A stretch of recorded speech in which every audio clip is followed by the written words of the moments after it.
बिस्मिल्लाहिर्रहमानिर्रहीम। अस्सलाम वालेकुम। 9 रोज़ टीवी मुबारक जेद आज के तबसरे के साथ आपकी खिदमत में हाजिर है। नाज़रीन, आज भी करेंगे बात पाकिस्तान की, क्योंकि आपने देखा होगा शहबाज शरीफ साहब फरमा रहे हैं कि इमरान खान के दौर में पाकिस्तान ने कोई तरक्की नहीं की। मैंने सोचा ज़रा इसी पे आज बात करते कि सोचने वाली बात यह है कि शहबाज शरीफ साहब खुद और इनके बड़े भाई पाकिस्तान में जनाब काफ़ी अर्सा इन्होंने हुकूमत की, फिर ये मुल्क छोड़ के चले गए और अब ये आगे बता रहे कि पाकिस्तान ने तरक्की नहीं की। सोचने वाली बात ये है कि जब इक़्तिदार इनके पास था तो उस वक़्त पाकिस्तान ने क्या तरक्की की सिवाय कर्जे के और कुछ भी नहीं। हाँ, कर्जा लेने में तरक्की की, ठीक उन्होंने फरमाया वैसे तो कि खूब कर्जा लिया और गया किधर किसी को पता नहीं। और जब भी इनसे किसी से पूछा जाता है कि भी ये पैसा कहाँ गया तो किसी के पास कोई जवाब नहीं। और अब इमरान खान ने, अब जहाँ तक इमरान खान का मसला है, मसला उसका सबसे बड़ा ये है कि उसके पास टीम नहीं है।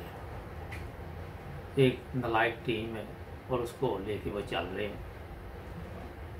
और जब आपके पास अच्छे खिलाड़ी नहीं होंगे तो आप किस तरह आवाम की खिदमत कर सकते हैं। इमरान खान साहब ने जो लोग भी अपनी टीम में साथ में लाए वो आपको पता है दूसरी तमाम वो पार्टियों से आए हैं जिन्होंने पाकिस्तान के लूट मार में अपना नाम बनाया। अब ये कहते हैं कि हमने तो पूछे भी ना, नैब भी ना पूछे, कोई हमारे दखल अंदाजी भी ना दे, हम जो मर्जी करें। और अब आज बताया जा रहा है कि लूट मार में कमी हुई है, रिश्वत में कमी हुई है, मगर जो लोग जिनसे हम बात करते हैं वो कह रहे हैं जनाब कोई कमी नहीं हुई, वैसे का वैसे ही सिस्टम चल रहा है, उसमें तब्दीली कोई नज़र नहीं आ रही। मजहबी नफरत में शिद्दत इख्तियार की है वहाँ पे और लोगों को मज़हब के नाम पे ब्लैकमेल किया जाता है। सोशल मीडिया पे आके मुख्तलिफ तरीके समाए जाते हैं कि किसी न किसी तरह कौम को इसी तरफ लगा दिया जाए, एक दूसरे से नफरत की तलीम दी जा रही है। और ये मामला काफ़ी तकलीफदेह हैं। आप देखें कि इमरान खान साहब जब इक़्तिदार में आए तो उन्होंने ये वादे किए थे कि हम काफ़ी मेहनत से पाकिस्तान के कवानीन को चेंज करेंगे, मगर बदकिस्मती के कुछ भी नहीं हो सका। उसी तरह ही सब कुछ चल रहा है जिस तरह पहले था। अगर आप इंसाफ की बात करें तो वो भी लोगों को नहीं मिल रहा। बेशुमार ऐसे केस हैं अदालतों में जो लंबे अरसे से लोग इंतज़ार कर रहे हैं। वहाँ पे अदालतों में क्योंकि ये सियासतदानों के अपने इतने लफड़े हैं कि इनके केस ही चल रहे हैं, कभी किसी का कभी किसी का, और सबसे ज़्यादा अदालतें इसी पे काम कर रही हैं। जहाँ तक आम आदमी है उसको अभी तक कोई ऐसा फ़ायदा नहीं नज़र आ रहा जिससे उसके भी हालात तब्दील हो सके। नाज़रीन, मकसद बात करने का ये है कि दावे तो बहुत ज़्यादा किए जाते हैं मगर काम नहीं होता। कल मैंने एक साबिक क्रिकेटर से भी इंटरव्यू किया और जब मैंने उनसे पूछा कि पाकिस्तान की सियासत किस तरफ जा रही है तो उनका कहना था कि 100% झूठ है। उन लोग हर चीज़ बोलते जाते हैं, उनको खुद पता नहीं होता कि क्या क्या करना है क्या नहीं करना, किसी को कोई पता नहीं, किसी को कोई समझ नहीं, और इसी तरह चल रहा है। चाहे वो कोई भी लीडर है, उन्होंने कहा 200% झूठ बोल रहे, कोई बंदा भी सच्चाई से काम नहीं ले रहा, अवाम को बेवकूफ़ बनाते हैं, गुमराह करते हैं। और जिसके नतीजे में आज आप देख लें कि गुर्बत अफलास बढ़ती जा रही है, लोग दिन ब दिन तकलीफ की ज़िंदगी गुजार रही है और वहाँ पे बेरोज़गारी बढ़ रही है, मांगने वाले बढ़ रहे हैं, ये चीज़ें वहाँ पे बढ़ रही हैं।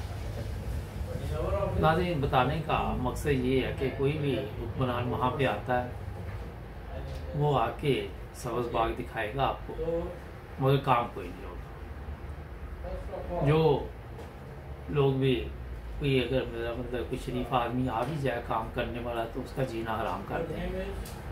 उसको कहेंगे कि आप भी या तो हमारे जैसे हो जाएं, या फिर यहाँ से इसकी ट्रांसफ़र करा दें। वो बेचारा इसी तरह कभी कहीं इसी तरह उसको दिक्के पड़ते हैं। एंड पे या तो वो भी वैसे का ही हो जाता है, या जॉब से अपनी जो मुलाजमत है उससे चला जाता है। तो ये वहाँ पे हालात है। कल मैं कराची के वज़ीर आला साहब की प्रेस कॉन्फ्रेंस सुन रहा था, A to Z झूठ बोल रहे थे, कोई उसमें सच्चाई नहीं थी। आज आप देखें कि पाकिस्तान जो बातें ये कहते हैं, जितने भी इनके वज़ीर आगे कहते हैं, उसमें कोई सच्चाई नहीं होती। हर चीज़ झूठ, फरेब और अपने आप को सेव करने के लिए पेश की जाती है। लोगों के मसाइल वहीं के वहीं, किसी एक बंदे का भी अभी तक मसला हल नहीं होता वहाँ पे, जब तक रिश्वत न दी जाए।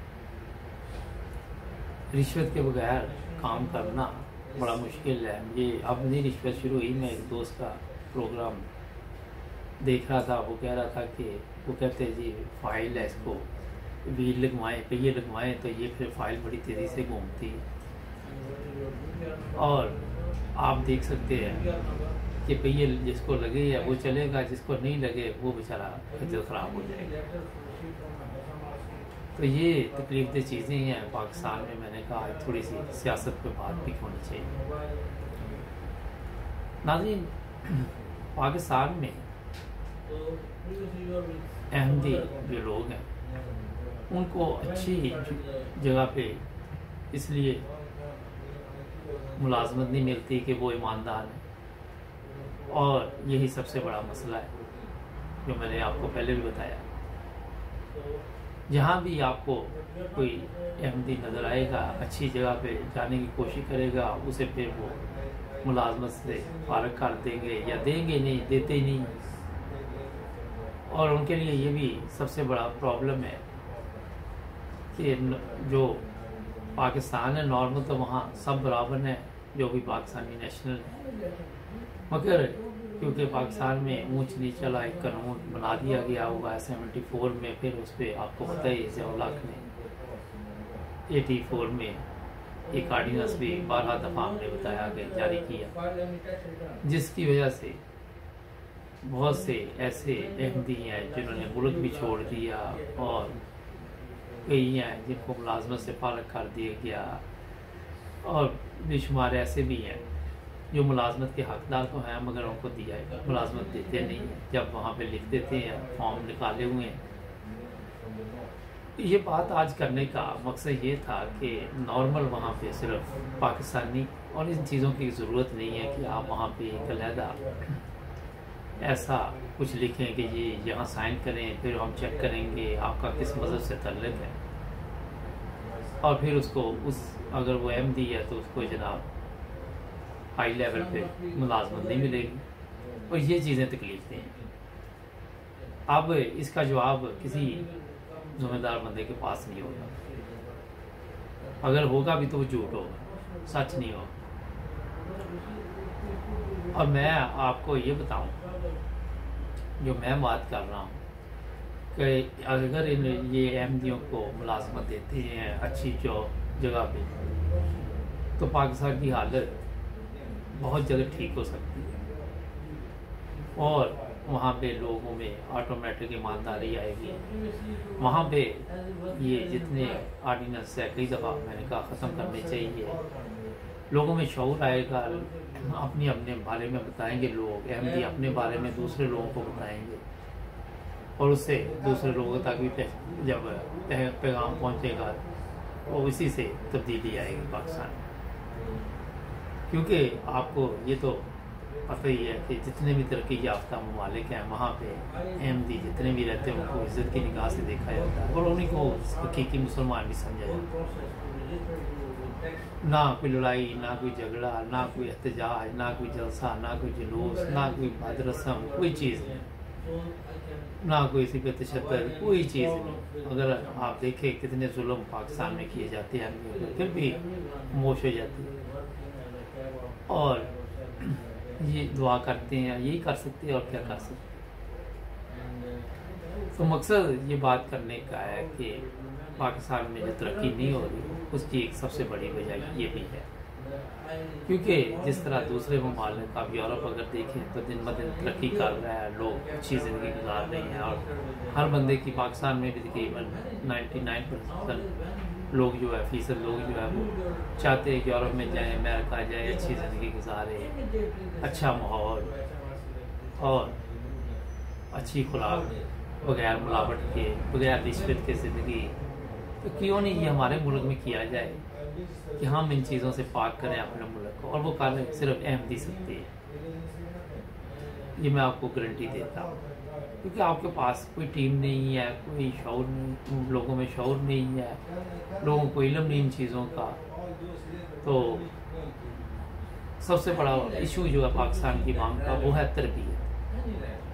इस पर हमारा गौर फिक्र करना चाहिए। हमारे जो हुक्मरान हैं ये अपनी पिकनिक तो मनाते हैं, मगर आवाम को, इनको किसी को भी फिक्र नहीं है। नाज़रीन, चैनल टाइम ख़त्म हो रहा प्रोग्राम का, जुड़ जाना है के साथ, सब्सक्राइब करना ना भूलें। अल्लाह हाफ़िज़।